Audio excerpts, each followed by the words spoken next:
What's going on? What's going on, everybody? It is the Only Sports Podcast. I'm Will. That's Casino over there in a very nice Hawaiian shirt. Not only is it Hawaiian. Oh, wow. Golden Knights all over it. Yeah. Wow. You know, I heard they won the Stanley Cup. I heard it from listening. Yeah, I heard it from listening to this. I don't know. podcast. I don't remember saying anything about that because I was crying, tears, because that's how crying works, is tears. Yep. Starting off the show good. Can't speak. All right. But we have an action-packed show today. Casino, since our last podcast, which was 6 days ago at this point, we bared witness to the greatest living sports athlete repeating like he does every year. Joey Chestnut again won the hot dog eating contest, and there was somebody that said he's our greatest American-born sports athlete. And then Did you see that whole rant? I don't remember which guy it was on ESPN was ranting. He was like, I come in on the 4th of July, and this is what I have to talk about. Like, this is not a sport. Yeah, I need to find that. This wasn't on the topic for the day, but I definitely want to look that up. Did you see that rant? Yeah, I did.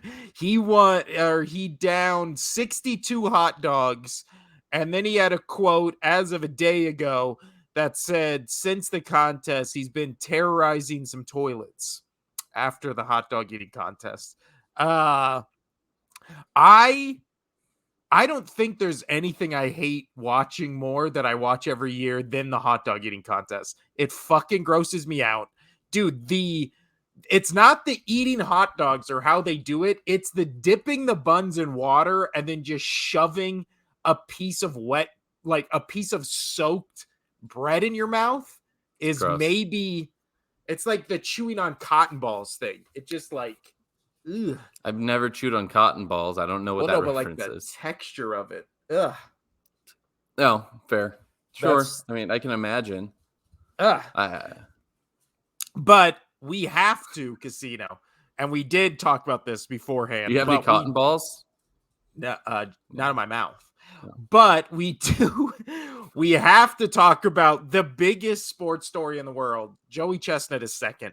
The biggest sports story in the world is Victor Wembanyama, his security detail attacking an American icon.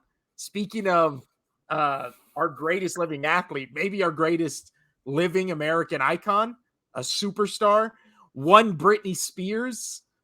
We were talking about this before the podcast because TMZ released the video.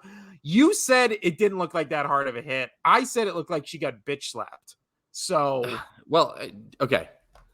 So from what I saw from the video, so when the reports came out, all right, so let's backtrack here. So the reports came out the other day about, or yesterday about apparently the night before Brittney Spears went over, was trying to tap Wembanyama on the shoulder, did tap him, and the security guard turned around, backhander to the ground, glasses come off and everything. Then there was reports that somebody was saying she was trying to talk to him in a British accent, which is weird. I don't know why you do that. Apparently she saw him earlier in the day at a different casino, didn't say anything, but then saw him again and then wanted to say hi. And then she turns around and gets bitch slapped. We'll get to the video here in a bit about it, but I kind of find it absolutely hysterical. Brittney Spears is 5'4", 120 pounds. Okay, that's fair. I get it. And I know that security guards, because I hear this argument, they're saying like, oh, security guards, they're not police officers. You can get charged for shit. I think you told me that last night, actually, which I get, but also people like also that they're doing a job. They're going to make more money from Wembanyama than a potential lawsuit from Brittney Spears. Like, it is just going to be what it is. They're higher security for a reason. But this is where my take is on this. She should know better. She's an A-lister celeb. No, I'm not. I mean, you're laughing, but she shouldn't. She should know better. She's an A-lister celebrity. If she had one of her bodyguards, if somebody came up and, touched me, touched her on the shoulder, grabbed her on the shoulder, however it was, and her bodyguard did nothing, or if her bodyguard turned around and, hit this person, try to stop them from hitting, she wouldn't blink an eye. She would understand, that's what they're doing. That's their job. So why is she trying to do this to somebody else? She should understand how to approach another celebrity. Have one security talk to another security guy. Don't just blow past his bubble of security guards and then try to get his attention. I mean, you should know better. I mean, yeah, that you should know better. That's my personal thing. I agree. I think any blame or anything like that, like being put on Wembanyama, is fucking ridiculous. He clearly doesn't do anything in the video. Yeah, he doesn't even know about it. Going on. Yeah, he's a 19-year-old. I don't know how relevant. And then somebody tried to. I heard somebody on the radio try to say, well, he should know better. Like, he shouldn't have his security. Well, it's not his security. It's the security watching him, but it is Spurs security. It is Spurs appointed security, so it's not like it's one of his entourage doing it. Sorry, I was trying my Brittney Spears British accent there, which I don't get. Like, if that is a real thing on the report, that is funny. That's really funny. She's been one of the most famous people in the world since she's been like 16 years old.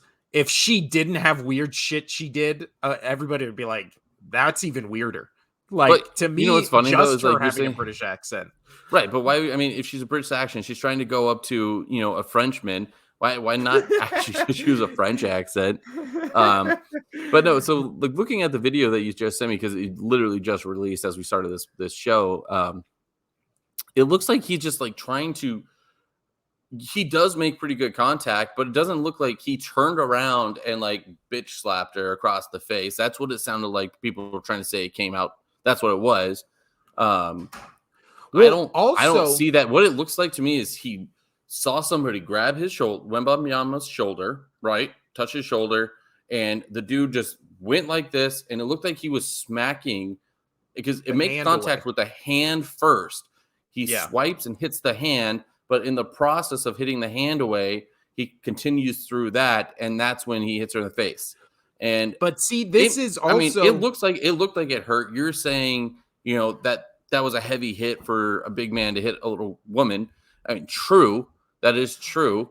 But how everybody before the video came out was making it sound like she hit the ground. But there was also. Silly. There was also reports, and you just said it, where it was like, oh, she grabbed him. She literally goes up and like lightly taps him to try to get his attention. People were making it out like Brittney Spears ran up, grabbed Wembanyama by the back, and then the security guard was like, get the fuck off him, kind of thing. But now the video clearly shows Brittney Spears is trying to hit the hand, but he's trying to hit the hand away. Yeah, he didn't turn around and backhand her across the face to the ground. No, dude, he's trying to knock the hand away. He's doing his job. As a culture, we just have this thing where it's like, yeah, he's a basketball player and stuff like this. But I remember when we went to, me and the family went to like Disneyland a year or two ago, and it was like one of the Kardashians one of their Kardashians and like one of their kids wanted to go on the Little Mermaid ride. So they made everybody get out of line for the Little Mermaid ride and then had security escort her and her kid onto the ride so they could ride it. And then everybody had to wait till they got off it. And it was just like, why are we doing this? I agree with you on that. Who gives a single fuck about I agree with you on that. That's outrageous. But, it's sad to say, but Wembanyama is a product of the NBA, and like he is an asset to the Spurs. Like he should be in a glass box right now. Like it's business for that. Like they're trying to protect the guy that they signed, the guy that they're going to pay millions and millions of dollars to make them millions and millions and millions of dollars. Yeah. So to me, that's a little different than just like the Kardashians. Like I don't like that. Like they're, they're just celebrities. They're just celebrities. It is what it is. Yeah, but what I get what you're saying, and I agree to a certain extent, but also he's worth millions and millions of dollars on an NBA court. Okay. This is a random casino in Vegas where he's going to a restaurant. So in that environment, if I'm walking through the casino and let's say I don't know basketball, so now I'm supposed to just get the fuck out of the way because there's 6 dudes walking around another dude, I don't know who the fuck he is, and they're pushing me out of the way. Like it's not like an entitlement thing. I'm saying literally anybody. It's just like, that's fair. You're in public. You put your fucking hands on me. I'm putting my fucking hands on you. Like, don't fucking touch me so you can walk to make sure nobody's going to touch somebody who pays you $20 an hour. Right. Like, get the fuck out of here. So let me ask it. So your team, Brittney, right? I'm team anti-security guard. That's who I'm. That's team fair. Anti. Yeah, that's fair. Okay, so this that's fair. Roles were reversed. He's trying to touch Brittney Spears. Britney Spears security guard decks him. I'm anti-security guard, and those two, obviously, they are hiring them, but they're not responsible for how their security guards decide to handle situations. Like, there's no reason. That's fair. In the video, there was no. Regardless of if it was Britney Spears, a guy, a girl, there was no threat. That's my main issue. There was no threat. That's fair. You say there's no threat in that moment, that time. What if it was another person, like just say a random guy or girl that actually, I don't know, let's just say had a small pocket knife and was trying to like get Wembanyama's like shoulder just to mess him up, not like kill him or anything, but just to mess him up, just because he wants to be famous. Like, look, we have all these mass shooters and all just to be famous. And the security guard was able to knock the hand away. Again, that's what I see. He knocks the hand away first and then makes contact. What if it was that? What if it was that? Then you're looking at him as he's like, oh, he's a hero, but stopping something from happening. I'm throwing that out there as a hypothetical. I'm just throwing that out there as something to talk about. But in real life and in your hypothetical, the arm or the hand is already on the shoulder. So if somebody came up and was going to stab him, the knife would already be in. So you would already know, like, oh, okay, now I can beat the shit out of this guy. So in that moment, you've already seen it's a reactionary thing, though, and it's non-threatening. But it's a reactionary thing, though. Yeah, but the reactionary people thing we're not cats. We don't have that split-second reaction, man. Like he gets touched on the shoulder and he tries to he sees it, and by the time he can react to it is when he reacts to it. He's not super quick. Bad on him. Bad security. We need some more John Wick motherfuckers for security, but whatever. I would also say bad security in a sense where if they are so reactionary like this, why are you letting someone get close enough to touch him in the first place? Why are you not doing a more broad or like a bigger circle so you can block people out from touching him? She goes all the way up, walks right up to him, and is already basically on top of him before they even react. Like, if you're fair. That, like, I don't want even a person touching him. Like, so make your circle the bigger. Whole thing is just funny that, I mean, she hasn't been relevant since the whole trial thing of being free from her dad. And before that was a long time. We've all been kind of following her, but it's like, as soon as she kind of became free, nobody started talking about her again. And then all of a sudden again, it's just like, boom. Hey, Britney Spears. Britney Spears is back in the media. And now it revolves around the number one NBA story from now till whenever he retires, probably. Yeah. When do you think her last album was released? Album, not song. Album. Was it the Slave for You song album? I don't know that album. I think there's been more albums since then, but her last album. But that's the one. Oh, last album. I thought you said most popular. My bad. No, her last album that she released. When do you think it was? I have no when, maybe last year. I don't know. Close, 2020. But the one before that was 2013. So it's been a fucking hot minute. And which one was that? When did the Slave for You song? Because that's the last real that honestly, that's the last like Britney song that I can recall that's been like out. I don't know. I'm not up on it's all Britney good. Spears. But regardless, she's an American icon, and she got bitch slapped by a security guard, which is crazy. Dude, Baby One More Time came out in 1999. I was 9 years old. Okay, when that song came out, we were 9 years old. But Oops, I Did It Again, and that whole like era or whatever was like when I was like 9, 10, 11. Britney Spears was the first woman I ever had a crush on, where I was like, I like chicks, and the chicks I like are Britney Spears. I thought you were going a different direction there. I was like, okay, we're live on the air with. No, I was like, I like chicks. You were very hesitant on how you broke that down to get to that phrasing. Jeez. Yeah. No, I wasn't jerking off for a couple years after this, Casino, but I knew I wasn't popping boners, but I was popping mind boners, right? Where I was like, I don't know what this is, but I'm into it. But then this is where it gets creepy. If preteen boners aren't creepy enough for you, what is it? So I'm like 10, 11, and my parents are like, they know, like, oh, our son has a crush on Britney Spears again, because I'm like 10 or 11, and they're like, oh, who do you think is pretty? And I'll be like, Britney Spears. I'm gonna marry her one day. You know, like dumb shit kids say. So their reaction to this, and again, as a parent, I'm like, this is a weird This is a weirder reaction now that I am a parent.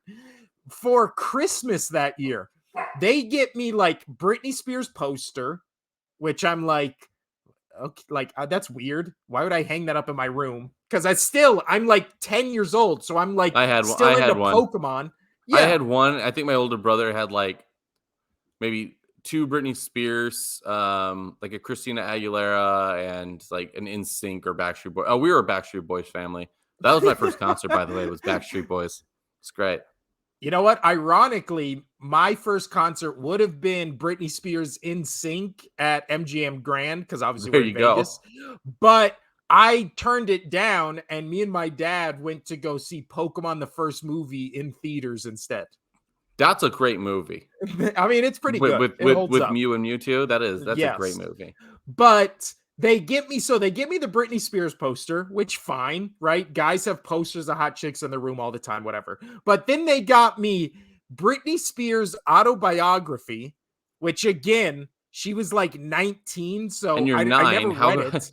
What 9-year-olds read autobiographies? Yes. And then they got me a calendar where it just had like her picture and like quote she said. Again, she's like 19 at this time, so to have an autobiography and a calendar where there's quotes, it just seems weird in retrospect, but yeah. So I'm Team Britney all the way, Casino. Also, speaking of Victor Wembanyama, today is Friday when we're recording this. I am off tonight, so I was like, oh, I also got paid today. So I was like, you know what? When I get paid on Friday, I'm going to buy Summer League tickets to go see Victor Wembanyama play against the Hornets tonight in Vegas for Summer League. Except the tickets sold out, which I didn't think would happen because I'm fucking dumb. But I also was like, tickets for every other day are fucking $30. Why would this be any different? Apparently the Wembanyama hype train is like overload. It's fucking ridiculous because summer league tickets now, I just looked, are minimum $198. They are usually $30. So the sounds like it's train, dropped though. Weren't they all over 200? So it's like dropped down a little bit, or is that like well, before yeah. fees and taxes? Well, they probably dropped down because people went, no way in fuck am I paying $200 for summer league tickets that are summer league is like the preseason's preseason. So imagine paying $200 for preseason tickets. Like, are you fucking insane? Are you fucking crazy? It's just imagine his first game. Like the Spurs are going to get this. I'm so loud. Thanks, honey. The Spurs are going to make so much money in that first game. Like they're going to make probably half of what their revenue was for the like half their season last year. They'll probably make that in like the first game because they're going to up those prices so much. Oh yeah, dude. The lowest price you can buy right now is $270 for one ticket for summer league tonight. Summer league. $270. Just imagine now. So that's summer league. Then wait till preseason games, and then wait till the actual like his first legit NBA counts on the books game. That's gonna be so much money, dude. That's fucking crazy. That's fucking crazy. So, and then I hope all these fucking idiots who bought a shitload of tickets and are now trying to offload them for 500 times what they're worth. I hope they just get stuck with all of them because everybody realizes how fucking dumb it is to pay over $30 for summer league tickets. You're seeing guys who will probably never play basketball again. Like it's fucking ridiculous. I have that same feeling like with like the people who buy all the like video games and stuff, or like the bots and stuff that buy things. You know, fuck those people. Oh, the hoarding toilet paper during COVID. They all suck. Or like all the scalpers who bought like PS5s and stuff, and then they were just sitting on like 200 of them and couldn't fucking sell any of them because they were trying to get $900 or $1,200, and it's like ugh. And then they lose a shitload of money and the world is happy. But so that's all the Wembanyama news. That being said, they are televising that game tonight. I think I'm not going to watch it live, but I will record it. If this is, because Summer League's technically preseason, how many minutes do you think Wembanyama I was literally going to ask you the same plays? thing. You said 5 last night when we were hanging out. Yes. I say, I know it's not a real thing, but I just want to say it. 69. 6 minutes Seconds? and 90 seconds. 6 minutes and 90 seconds. So 7.5 minutes, but I'm going to call it 6 minutes and 90 seconds. Dude, if he legitimately plays more than 7 minutes, 6 minutes, I'd still be like, this is insane. He's still in. I will be shocked. Because especially like you were saying, like he's worth so much fucking money to the Spurs. How many boos do you think there's going to be when like he gets pulled and not gets put back in? They'll either boo him or they'll do the thing. Like if he goes out there and for 5 minutes just fucking lights it up and he's doing blocks and he's doing the 3-pointers where he's making some, and then the ones he misses, he just catches and dunks. And he's like crossing guy. Like it's crazy. Yeah. He can cross guys up at 7'4". If he goes out there and just puts on a show, 7'2", and whatever, they pull him, 6'11" is what they're calling it. Yeah. If he goes out there and puts on a show and then they pull him, I think he gets a standing ovation, right? That's what everybody's there to see. So if he does what everybody's there to see, like. So what? So minimum 2 threes, a block, and crossing up a guy, then we're good, and a dunk. I want to see a dunk. I want to see a block, and I want to see, crossing up a guy. I want to see if a 3 would be nice too, but I want to see some combination of that. Well, the 3 is going to be the live and die for him, like in the league, because again, he's going to get bought. We talked about like Draymond. This could be a nice segue into Draymond here. But like Draymond, say he gets under the net and he's going to get bullied out of there. He needs to put on some weight. So he's going to need to be able to shoot those jumps and those jumpers and those threes and all that jazz. I do hate the thing where it's like, oh, this generational player, and then there will be people who are just like Draymond, where they'll just go on shows and they'll be like, no, this is how you guard him. And then it'll be like, okay, but when that, like, people, you always hear like the older NBA players being like, oh, the way to guard Steph Curry is like meet him at half court. And it's just like, you think of all the fucking people who have tried to play against Steph Curry, you think nobody ever tried that and it didn't fucking work? Like, this fucking idiotic thing where it's just like, this is how you stop this guy. And then it's just like, okay, until you do it, like, that's not how you stop him, because it's never happened before or since. He's a generational talent because people are like, he can fucking do everything and he's the tallest person who's ever lived. How the fuck do you stop him? Like, it's but speaking of Draymond Green, Casino, his contract. Good segue. I don't know where you came up with that segue. That was fantastic. Great job. But it's like it was gifted to you. I was still talking about Draymond Green. But his contract, there's no way in fuck this is a good signing, right? No, for hell this no. Much money. For this much money and the amount of time. Yeah. So his contract was, I just had it pulled up here. 4 years, $100 million. Like, stupid contract. Dude, that is, again, it's a stupid contract because before this season, people were like, Draymond's done. During the season, people were like, he fucked up the entire Golden State Warriors team chemistry by punching Jordan. But apparently Poole was just kind of a dick anyway. Everybody wanted him out. Yeah. Well, but then again, like I said, maybe he had like CTE or he was concussed for the entire season because he got punched by Draymond Green in the face. So I don't know. Yeah.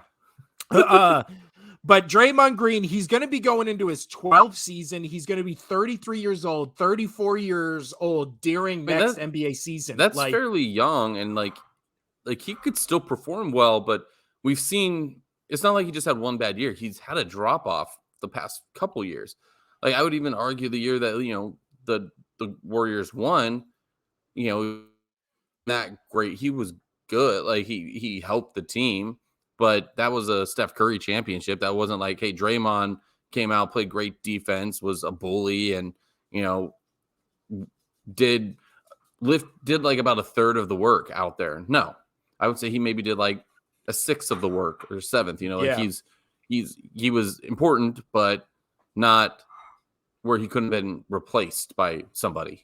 Exactly, and I do think that we've seen the last gasp of the Golden State Warriors like dynasty, right? When they won the championship. When I saw this signing, I'm like, they're done. They're done. They don't have money. They don't know. They're going to try to ride this train out until he's gone, apparently. Obviously, you have to have loyalty to Steph Curry because also Steph Curry still arguably in his prime. He's as good as anybody when it comes to creating shots. He's one of those players also where it's like, every night there's a possibility where he could just drop 60, right? Like every single night. We talked about that in the series between the Lakers and the Golden State during the playoffs. It was like 1A and 1A. It was like, who's it going to be? LeBron or Curry? LeBron and Curry. LeBron and Curry. Like that was a dream matchup for outside of possibly having the Lakers Celtics final. That was a dream matchup for the NBA in this day and age. It was like, the two best players in the league, boom.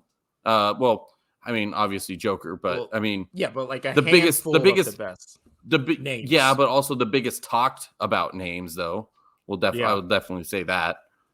But a lot has to do with reputation there. So yeah, but going into the 23rd or 23-24 NBA season, the year, Draymond was in his peak from 2015 to 2018. Okay, so that's his window of where he was at the best. right? You can look at the stats. There's a clear elevation and then drop off after those years.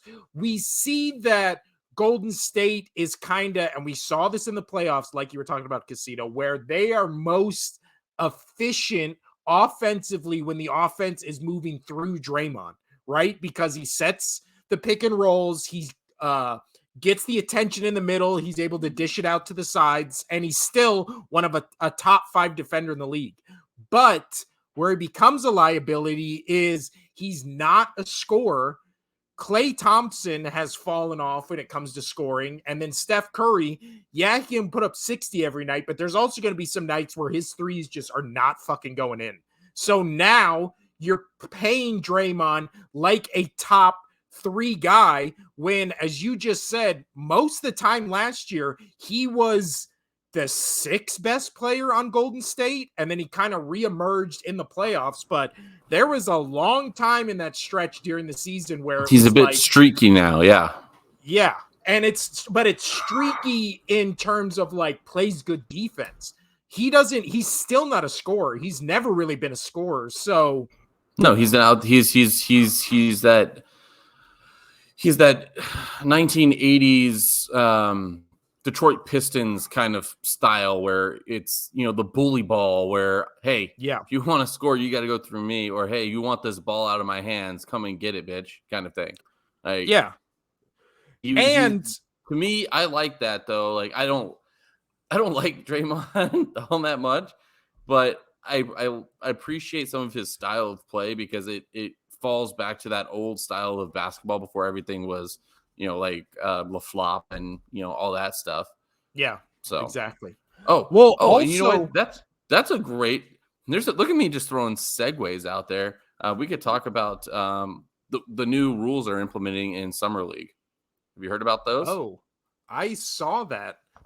But go ahead. Take the ball. So apparently what I was listening to on the radio about it is how it's supposed to work is you can now get a foul for it's a technical foul that they don't have to stop play for, and it doesn't count towards your foul limit, but the other team gets a 1 free throw shot. So in Summer League, players are allowed a maximum of 10 fouls, and teams do not enter the bonus until the 10th foul is committed in a quarter. This adjustment aims to encourage increased playing time for rookies while minimizing issues caused by excessive fouling.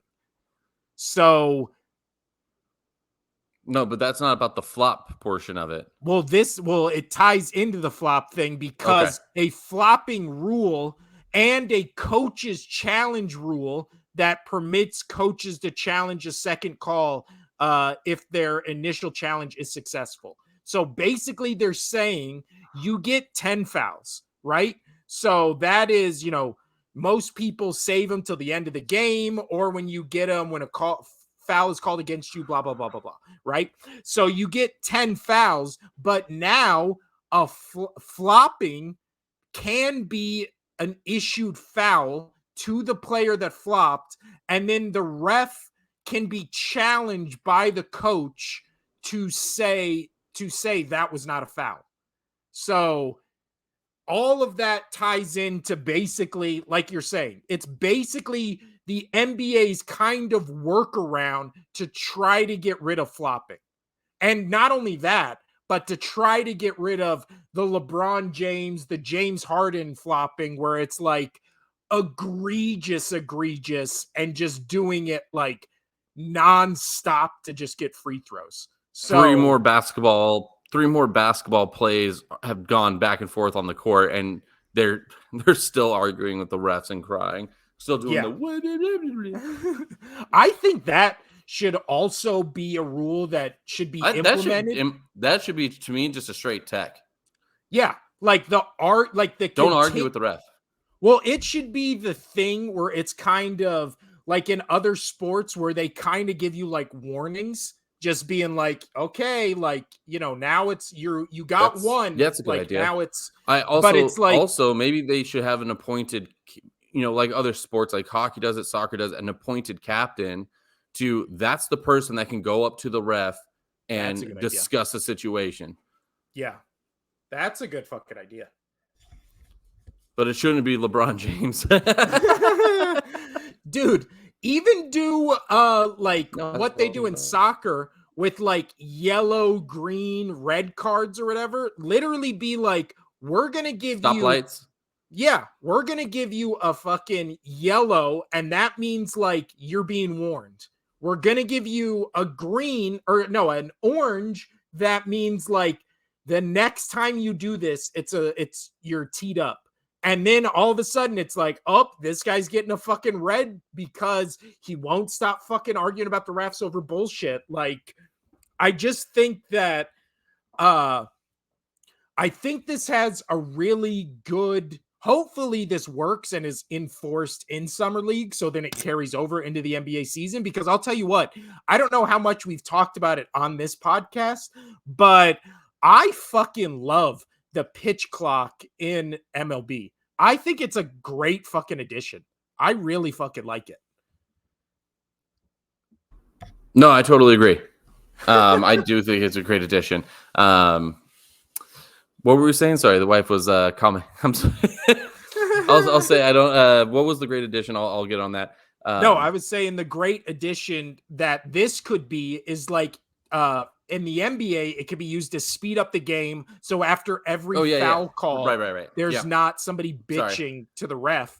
It's like that's how the what I MLB thought, but I didn't want to comment if I didn't hear that right. Sorry, the wife was saying like Vegas, for instance, they didn't have a captain until Mark Stone. Like, what captain went and talked to the ref? Well, like everybody kind of talked. So let me rephrase. Like soccer.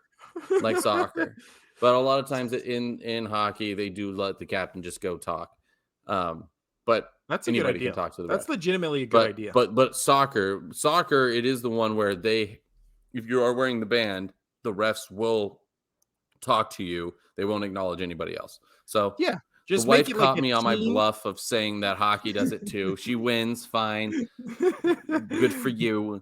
Apparently, she wants to take my spot on the show. Yeah, she's the new co-host. Bring her in. Casino's wife taking over the only sports podcast. But she said, "No, you just got your hair done. You look great." Wow, getting those points in, but those points don't add up to anything. It's not like I get a treasure box at the end of the day. I mean, racking up points. And all those points just like that gone. But yeah, all those points are gone. I'm negative. I actually have to give her something now. Shit. But the last bit of NBA news we have here, Casino, is Damian Lillard has there was speculation that like, oh, Damian Lillard, he might want to trade from the Blazers. And then like a couple days after our last episode, he basically came out, or the front office came out for the Portland Trail Blazers and were like, he not only wants a trade, but he wants a trade basically to one fucking team. And now, as of today, he has come out officially and said, I want to be traded to the Miami Heat, and if I am traded to any other team, I'm basically not playing. So the Portland Trail Blazers organization has said they are open to any offers for Damian Lillard, and the report is they are looking for 4 first-round picks and 2, as they put it, quality players. So obviously that's subjective as to what you think quality player means, but obviously that means starter or somebody that can average, 2 guys that basically, or like your best off the bench guy. Yeah. Yeah. There's no way they're going to get this deal done. And now you've burnt your bridge in the city that has loved and adored you for so long.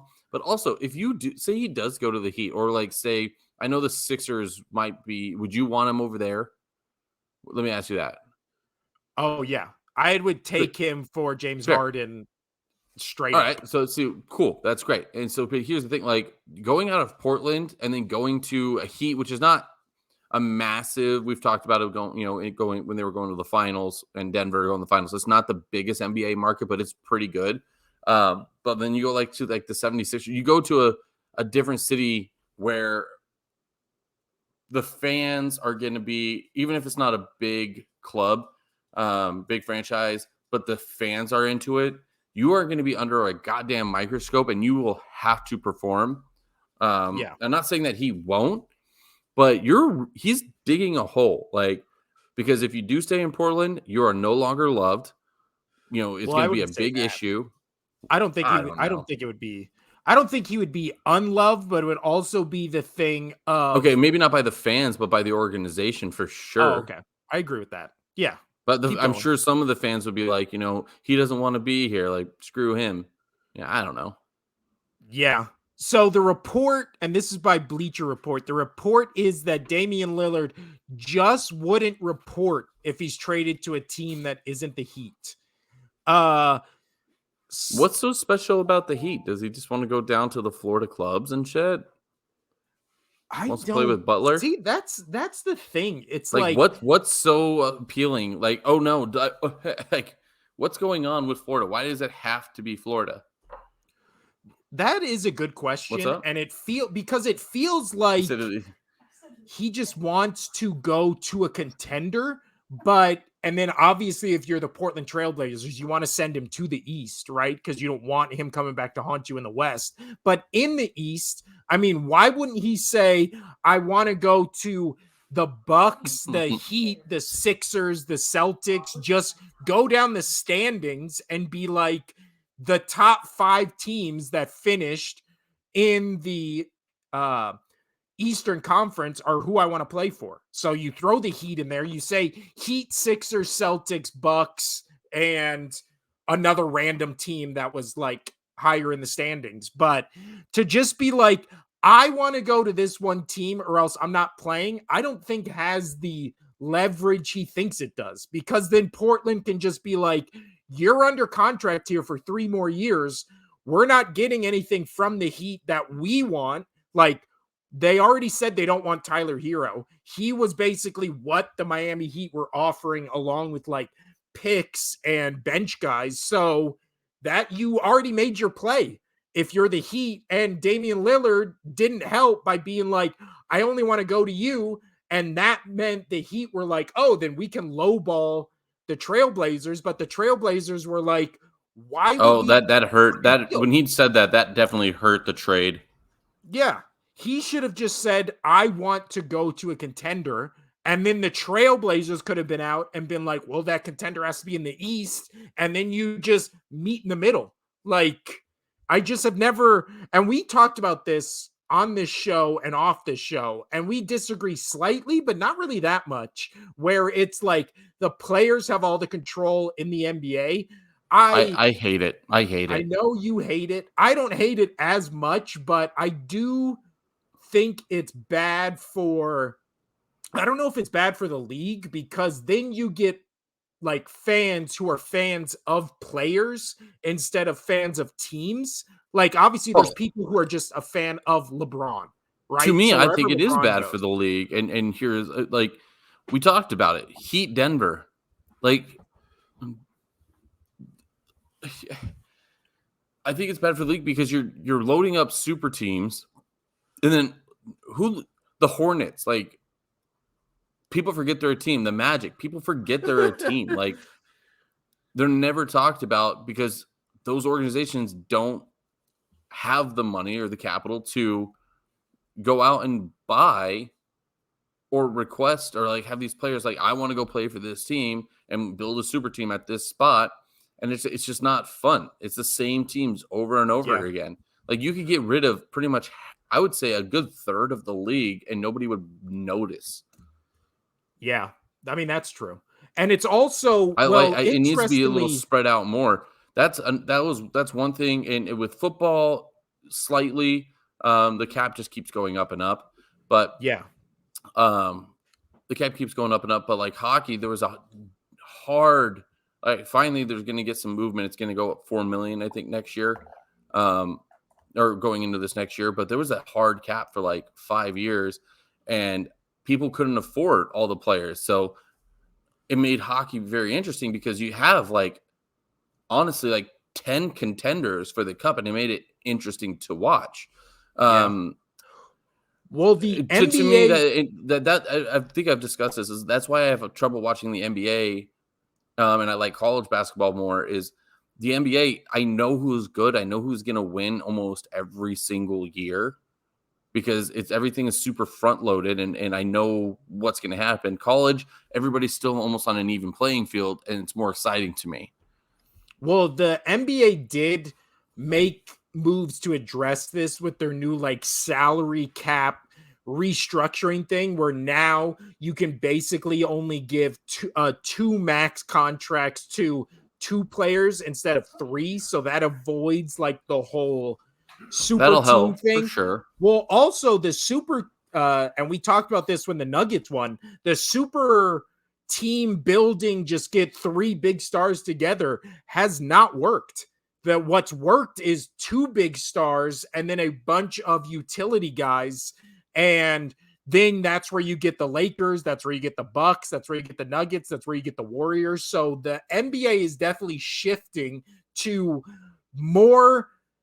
better players, more spread out. Because the Spurs, one of the worst teams last year, they're going to be one of the ones that are most interesting to watch next season now because of Wembanyama and because I thought Dame would actually have been really good on the Spurs and that culture and playing under Popovich. And it would have just been interesting to watch him do that. But even with, and we'll go back to Damian Lillard here, him going to the Heat does make the league more interesting because he's one of the best players in the league. And he's been on a Portland Trailblazers team that have failed to make any noise whatsoever in the playoffs. He had that one great series where he had that all-time buzzer beater in the playoffs that everybody went fucking crazy for. So him going to the Heat would make the league more interesting instead of him going to if he went to the fucking Lakers, then it fits exactly what you're saying, where it's a fucking course. The star player goes from one team to the Lakers, and now the Lakers have a super team, and it's predictable. I will push back on what you said about the league being predictable in terms of who's going to win it all, because remember, the Heat and Lakers were the 8th and 7th seed going into that playoff series. Yeah, that's fair. And they were, people really didn't start jumping on the Heat bandwagon even after they beat the Bucks. Remember, the narrative was oh, well, they're still going to get killed by the Celtics or Sixers. And then it was and the Lakers, everybody. All right, fine. All right, here, I'll give you your gold star back. I'll start losing points with you now. My points. Yeah, I'm just constantly losing left and right. All these battles. Ugh. And now we can switch over to NFL Casino. I believe it is 62 days until there was no segue. I would try to do points, everything, but there's nothing. 62 days until the NFL season is upon us.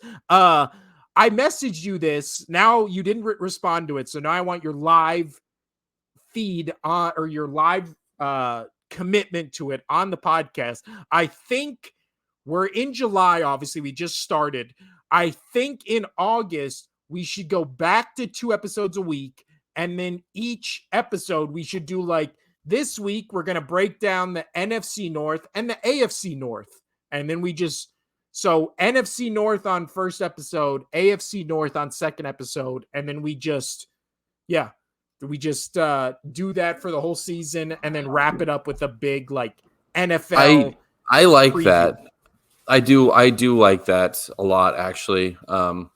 So we can actually, focus on one thing and then move on. Yeah, obviously, so we can bounce back. Yeah, we can obviously bounce back if we would like into, say there was a bigger signing, say DeAndre Hopkins hasn't been signed by that point, or he's still slow balling it. Come middle of September until he has to be signed with something. Yeah, but Yeah. it's fair So enough. I like we'll that. do that in August. That means we just got to survive July, but a lot of this is one of those sports years where the news does keep coming in. Usually June and July are kind of like the dead months, but June was jam-packed with shit. July's been jam-packed with a pretty hefty amount of shit, including, and this is your segue right here, Casino. June and July Segways, have segways, segways, segways. Sorry, I they've ruined been it. Go for it. they've been packed with a bunch of shit. Mostly in the NFL, it's been coming out of Buffalo, where we had all the weird Stephon Diggs stuff, where it's like he's one of the most targeted wide receivers in the league. He just got paid, and yet he's still unhappy. So when you're a wide receiver who's unhappy, but you get a shitload of targets and you make a shitload of money, there's like, you're also on a contender. So I don't know what he could be mad about. But then it's weird where your quarterback and coach, like Josh Allen has supported him the whole way. The coach has kind of thrown him under the bus and then kind of retracted that throw under the bus. Well, so, yeah, his initial statement was I don't remember exactly what he was very aggressive, telling him to leave the field, like sending him home. Yeah, it was and definitely a weird way for the coach. Well, I think he was frustrated in the situation with the media and all that. I don't know. I think it is still being. I think Josh Allen's right. I think it is being blown out of proportion a bit. Yeah, but it was kind of blown out of proportion by them. Like him and the coach were the ones that kept fucking talking about it. Like they could have easily said, "We're not commenting on that." I think it may have been a situation where the media took it much heavier the initial time, just because things were a little heavy, and then now they keep trying to they keep trying to soften it, but in doing so, they kind of make it worse and worse, and they keep digging that hole. But I really don't think there's that big of an issue. I could be wrong, but yeah. Well, this is my question when it pertains to all this. Let's get a little preview of our NFL preview. Do you think shit like this happening and what we've seen from the Bills for the past couple of years, especially when they lost that game to the Chiefs in 13 seconds at the end of the game or that crazy ending where everybody was like, oh my God, Buffalo's going to the Super Bowl. And then all of a sudden it was like, nope. They've seemingly never recovered from that. Now there's all these issues. Josh Allen kind of regressed last year. Do you think the Bills Super Bowl window is, I don't want to say closed, but closing, like almost closed? Cracked. Definitely closing. I think this is the last year, legitimate year. I agree with you. And I think the difference from last year to this year and what's going to have to change is they have to utilize Adams. They have to utilize him, or not Adams. Diggs. Sorry, Stephon Diggs. I don't know. I was thinking Raiders in my head. But Stephon Diggs, they have to utilize him this year. They have to do it. If they don't do it, we talked about this. I remember us specifically talking about this. I think it was. It was a gathering of some sort, I think, in Bills versus Dolphins or something like that. And we're like, they could win this. Bills can win this game easily if they actually started passing the ball to Stephon Diggs. And he's open. They're just not utilizing him. And that was a big reason why they lost a lot. In my opinion, they lost a lot of games last year down the stretch because they stopped utilizing him and they tried to get too fancy and do other shit. They didn't have a run game. We talked about that all last season. And their offensive line has been a mess for the entire Josh Allen existence. Why your best option is Josh Allen running the football or throwing to Stephon Diggs? Like, why aren't you doing those two things almost every single play? Works for the Chiefs. They're like, oh, Travis Kelce is open again or somewhat open. I'm going to throw the ball to him. Even if he's not open, I'm going to throw the ball to him. He's a superstar stud. He's going to catch the football. Well, how many Chiefs games did we talk about last year where it was literally like this stat line was like Mahomes completed 17 passes, 13 of them went to Travis Kelce, and then like the other 6 were spread out to like 3 other guys, and it was just like they won those games. And then how many stat lines did we read from Bills games last year where it was like Josh Allen had an okay day passing, but he was the Bills' leading rusher in both attempts and yards. It wasn't even close. They've never had a running game with this Buffalo team. Even Kansas City has plugged guys in who have had great seasons, but Buffalo, it's like and I don't even think those Kansas City.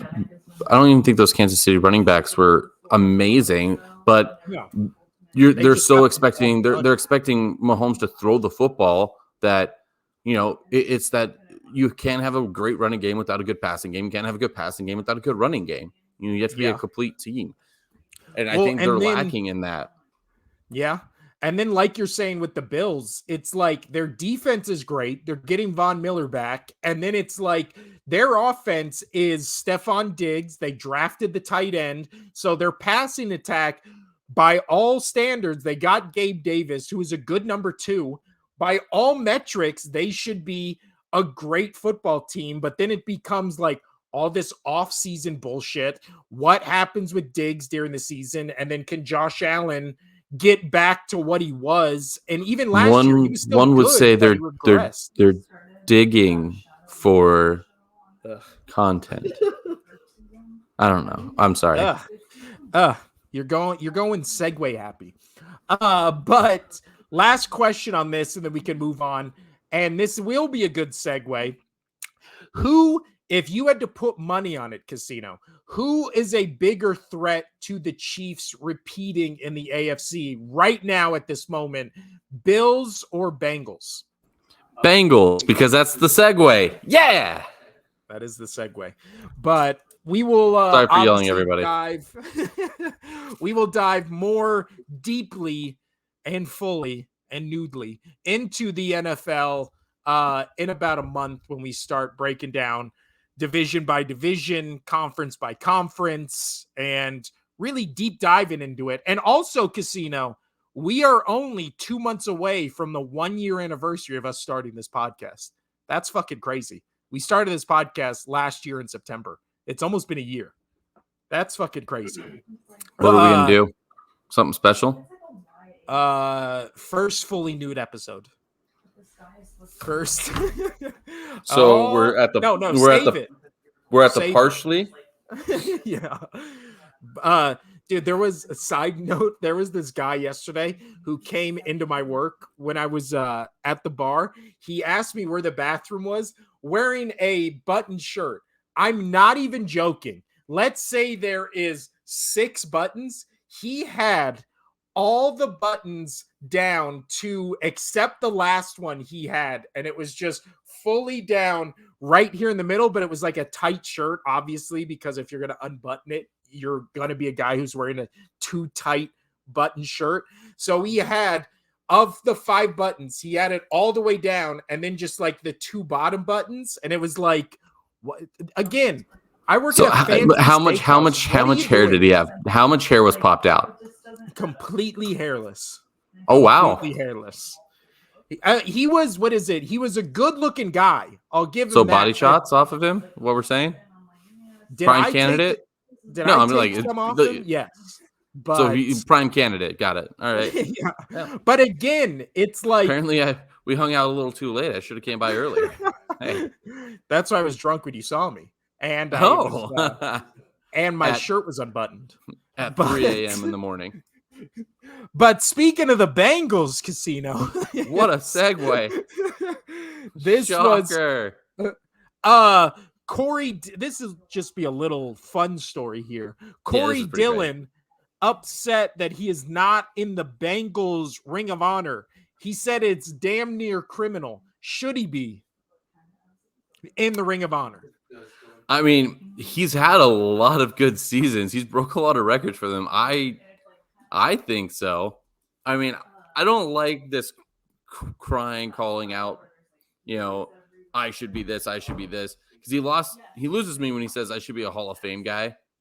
You could argue yes or no on that, sure, but to be recognized as a Bengals top guy, sure, like has the numbers for the Bengals and the records for the Bengals to be in their Ring of Honor, in my opinion. I don't know. It's especially where it becomes the NFL has never valued running backs less than they currently do right now. So it also feels weird to honor a guy whose stats are more inflated now just because the position has fallen off so much. Not in terms of talent, just in terms of how teams use him. But come on, man. In his career, he had over 8,000 yards, 6 straight seasons with 1,100 yards rushing. He had 82 touchdowns. Like, I mean, he was a Super Bowl champion with the Patriots, and he thinks that he should be like in the Patriots Ring of Honor or whatever. No. I don't agree with that. But I mean, he did a lot for the Bengals. And I do agree with him when he talks about it's a popularity contest because it's a fan vote over for that Ring of Honor. It's a fan vote over the actual organization. At least that's what I'm reading, and that's what it says about that. Which I could see why you'd be upset. And he's saying, and I think this is the big reason, is he has off the field issues, where that might hurt his popularity, being a fan vote based award thing. So I don't know. I think it's funny that like I really like he was like, man, you could quote me fucking word for word and print it because nobody gets this shit. I want it exactly how I told you. No spins, no nothing. Like I do like that though. Like he's just like straight like I want this now. So on the all-time NFL leading rusher list, at the moment, he is number 20. And like I was saying, with how the running back position has fallen off, he'll probably be number 20 on there for a good long while, right? Because we don't have running backs having these long careers anymore. And even like the really great running backs we have of today, like a Saquon Barkley, are definitely outliers to how the game is played now, where it's pass to set up the run or it's pass to set up more pass. So him being number 20 on the list is shocking to me. I did not know he was that high on the list, but also around him are guys where I would be like, I wouldn't put them in the Ring of Honor of the teams they have or they were on either. So it'd be like, the funny one is right below Corey Dillon is O.J. Simpson. So I don't think the Bills anytime soon are going to put O.J. Simpson in the Ring of Honor. And if they did, I don't think people would be happy about it. But that's fair. And then so hey, quick side note. You did say Saquon Barkley. I want your opinion on this. They were debating it on the radio. If he doesn't sign, do you think that the Giants are done? I don't think the Giants are going to be good next year regardless. So, but especially if they don't have Saquon Barkley, then you're just putting all your hopes and dreams on the arm of Daniel Jones. Yeah. I was in the same agreement. Like I think even with him, last year was an anomaly. I'm going to do the whole thing where I'm going to probably pick them last again. I won't pick them last, but I think do you think they're in more? Do you think there's a higher chance of contention for them to win that division or to finish last in that division?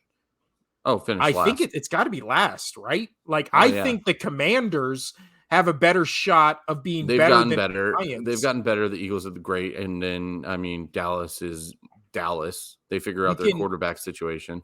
Yeah, Dallas, you can pencil them in minimum as a 9-10 win team. Yeah, they're going to be second in the division, or they're a win away from the top.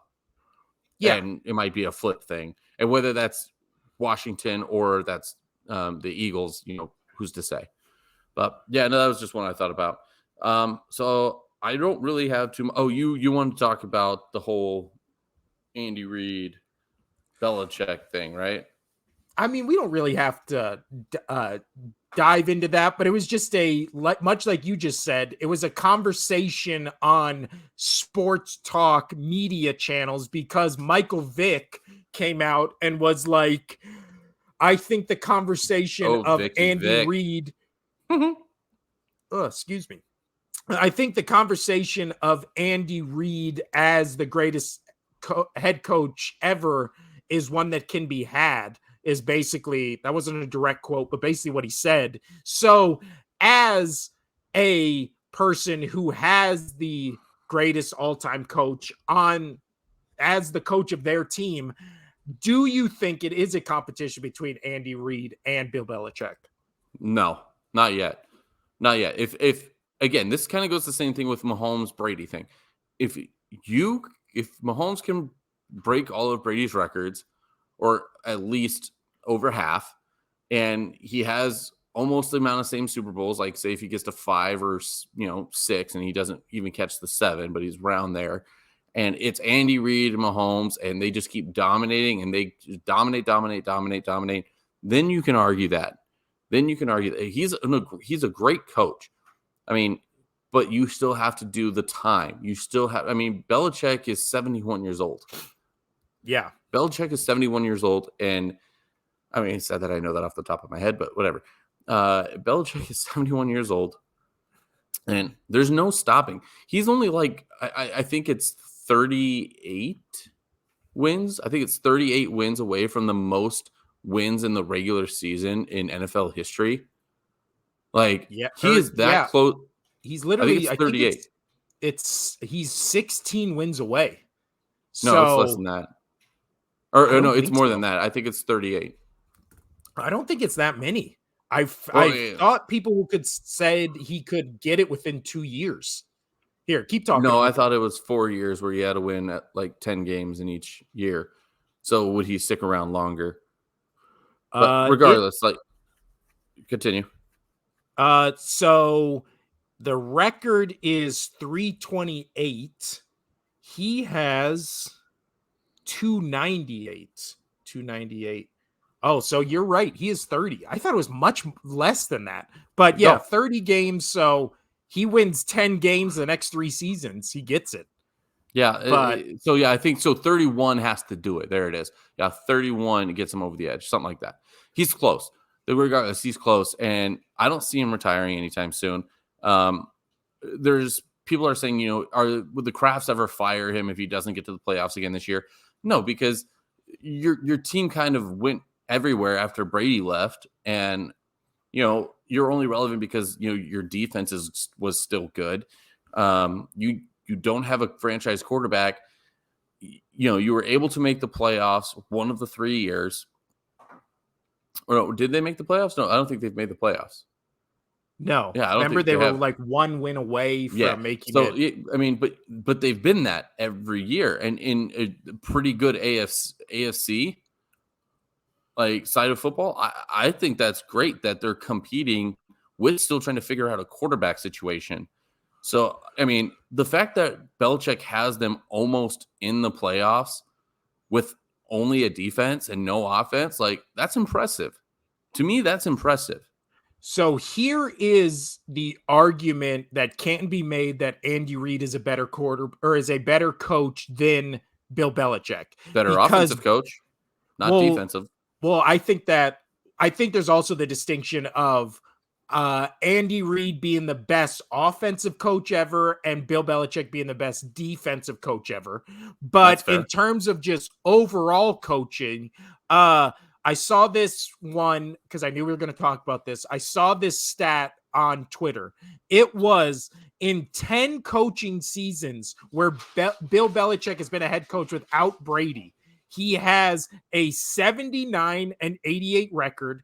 7 of those seasons, he was below 500 and he made it to the playoffs twice. Did not make it to a champion or a conference championship game in any of those seasons. Andy Reid, without Mahomes, was a coach for 19 seasons, had a 183 and 120 record with one tie, had 13 playoff appearances, 5 conference championship game appearances, and only went below 300 3 of those years. Okay. So no, I'm not. He's fantastic. I'm not knocking that at all. I would like to know what their quarterback situation was.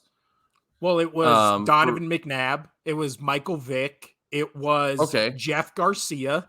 It was Alex Smith. Like it wasn't. So you know that it was good quarterbacks, but not Hall of Fame guys. Okay, so what have the Patriots been running the last 3 seasons? Money Mac, rookie. Mac Jones. They're rookies and a washed up Cam Newton. Like, come on. Yeah, but Andy Reid had rookie Donovan McNabb and rookie Nick Foles and obviously he had rookie Mahomes and all that kind of stuff. My question is when defensive, this debate, okay? Leave me alone. When this debate becomes is the only thing to make this debate closer Super Bowl wins. Because Andy Reid at the moment has 2. So if Andy Reid ties Bill Belichick with Super Bowls, then can you say Reid is a better coach than Belichick because not only did he do it with different players. I would entertain the argument. There you go. Okay. Now let's say he wins 2 more and he retires with 4 while Bill Belichick still has 6. I would entertain the argument. Yeah, no, Belichick has more than 6. Well, 6 as a head coach. Okay. Yeah, I was going to say, whoa. Well, because I think then he had Andy one with the Browns. Reid, not with the Browns, with the Giants. Giants, thank you. He had 2 with the Giants, and then but then I think Andy Reid has 1 with the Packers when he was like their offensive or quarterback coach. So it becomes we can discuss that on another as a head coach. I like Reid. You know I like Reid. You know I like Andy Reid. I do too. I do. I wish the Eagles would never have gotten rid of him, but then again, I don't know if they would have won a Super Bowl with him. So who fucking knows? But we got to get out of here, Casino. Do you have anything else you want to talk about before we do? Just a quick baseball spot. Ellie De La Cruz, baseball player for the Reds. He's been on an absolute tear lately. It was really funny. I really want you to look up the video because you didn't know about it before the podcast. I told you that was something I might want to talk about. But the umps go over to check his bat, like the butt of his bat, to make sure that it wasn't like a corked bat and make sure it was a legal bat for him to use. And because he's been playing so well, so they thought that, maybe his bat, it was somebody on the other team thought that he was using a bad bat. And so the umps go and check and whatnot, and it was good. It was fine. And then he hits a 450-yard bomb with that bat. And then as he's getting ready to run to the first base, he turns over to that dugout in the ref and just like starts pointing at the butt of his bat. And I loved it. I love every second of it because, I mean, he's got a little bit of attitude, and I like that. But in that moment, I think every single baseball player would have been justified to, like, knowing that they're not using a spiked bat and or corked bat, that 100% you are like, shut the fuck up. I just hit a 450-yard bomb, absolute bomb. Yeah. Shut up. Go away. I thought it was great, and he's getting in trouble for it. And the Reds manager was like, I don't really wish that he did that. We don't really want to be that kind of team, so I didn't really like it. But it's like, dude, come on. In your heart, you're like, that was good. That was good. I'll tell you what. Like, you're trying to stay face on it, but that was good. I've already done this rant about how I always try to watch baseball games, and then every game that is on television is fucking blacked out for whatever God knows fucking reason. So MLB has hands down the worst TV contracts in all of sports. I can't watch a game literally that's on TV to save my fucking life. Everything is fucking blacked out. But I will say the National League having the Braves leading the East, the Reds leading the Central, and the Diamondbacks leading the West. That's interesting. Well, the Braves have been good for the Braves have been good for the last like 6-7 years. They've been relevant, and they actually, they've won one. Like they're good. But the one that is like everybody's like, wait, what? Is the Diamondbacks? Yeah, dude, and they're good too. The Reds have had like a slow. The Reds have like had a slow incline of getting better, but like the Diamondbacks were just like, hey, we're good now. And then the team I root for, the Phillies and Angels, the Phillies, whatever, the Angels, everybody is fucking hurt. So that was a fun month where they were good and entertaining to watch. And now everybody who's usually hurt is hurt again. So fun stuff. Yeah, it looks like time to wrap it up because I do gotta go get some blood work done. My just annual blood work with my primary, just to make sure that I'm good and my cholesterol isn't too high because I like my cheeseburgers. He's laying down currently in my guest room, but he doesn't want to be on the show. Our friend, I know, Hawk, and I is wasn't here. recording earlier when he was on the show. We should have had it. Yeah, Hawk is in town. I've asked him like 10 times. I keep looking over at him, and he was like, "No, I don't want to be on it. I don't want to be on it." So, well, this has been the Only Sports Podcast. I think it was a much better episode than last week. We're back. We're back. We're back, baby. We weren't like really far ahead in general, but we're back to where we were. And you know what? July, we're just taking it easy. But then when it gets to August, the ramp up to our 1 year of doing this, Casino, I mean, this shit's going to be popping off the chain. I think in one of the next few episodes, like we touch on sports for like a half hour and then we, I brought that up and BJ liked this idea and I think we should do it. We should start talking about like some of our favorite sports moments and how we reacted. I think that would be a good show. Let us know what you would like us to discuss about and, write in the comments. I keep asking everybody to write in the comments and you're not. Thomas, I know you're listening and watching this. You said that you're going to comment and you don't. You know what? I do think would be a good topic for next episode that we can end the show on. Your top 5 favorite sports movies. Top 5 favorite sports movies. See, we need to have more segments like that. I like that. See, that's how we make up for Seabiscuit 5 times in a row. I don't think the world's ready for 5 Seabiscuits. All right, this has been the Only Sports Podcast. I'm Will. That's Casino. We'll see you next episode. Adios. Go watch Seabiscuit.